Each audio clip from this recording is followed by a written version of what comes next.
촌년 10만원.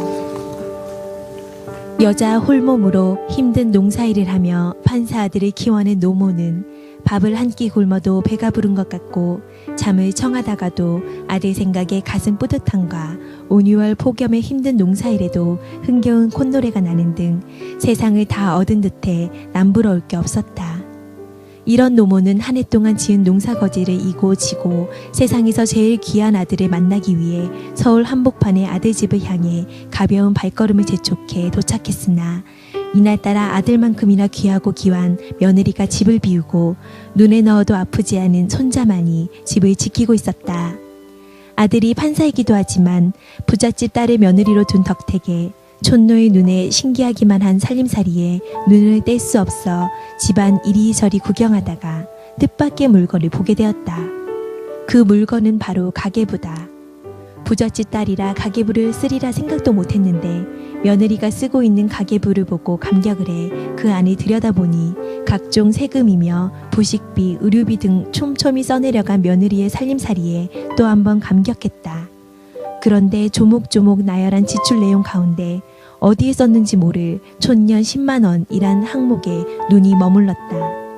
무엇을 샀길래 이렇게 쓰여있나 궁금증이 생겼으나 1년 12달, 한 달도 빼놓지 않고 같은 날짜에 지출한 돈이 바로 물건을 산 것이 아니라 바로 자신에게 용돈을 보내준 날짜라는 것을 알게 되었다.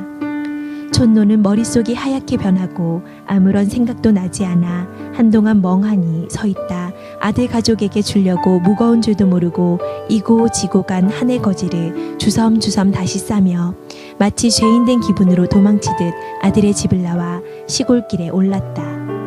가슴이 터질 듯한 기분과 누군가를 붙잡고 이야기를 하고 싶어도 할 수 없는 분통을 속으로 삭히기 위해 안간 힘을 쓰고 있는 가운데 금지옥엽 판사 아들의 전화가 걸려왔다. 어머니 왜 안 주무시고 그냥 가셨어요? 라는 아들의 말에는 빨리 귀향길에 오른 어머니에 대한 아쉬움이 한가득 배어 있었다. 노모는 가슴에 품었던 폭탄을 터뜨리듯 아니 왜? 촌년이 어디서 자? 하며 소리를 지르자 아들은 어머니 무슨 말씀을? 하며 말을 잇지 못했다. 노모는 무슨 말?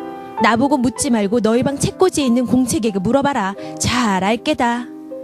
며 수화기를 내팽개치듯 끊어버렸다. 아들은 가계부를 펼쳐보고 어머니의 역정이 무슨 이유에서인지 알 수 있었다.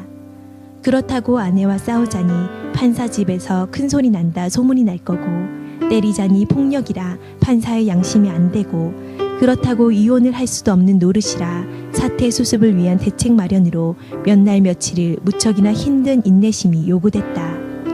그런 어느 날 바쁘단 핑계로 아내의 친정 나들이를 뒤로 미루던 남편의 처갓집을 다녀오자는 말에 아내는 신바람이나 선물 보따리며 온갖 채비를 다한 가운데 친정 나들이 길 내내 입가에 즐거운 비명이 끊이질 않았고 그럴 때마다 남편의 마음은 더욱 복잡하기만 했다.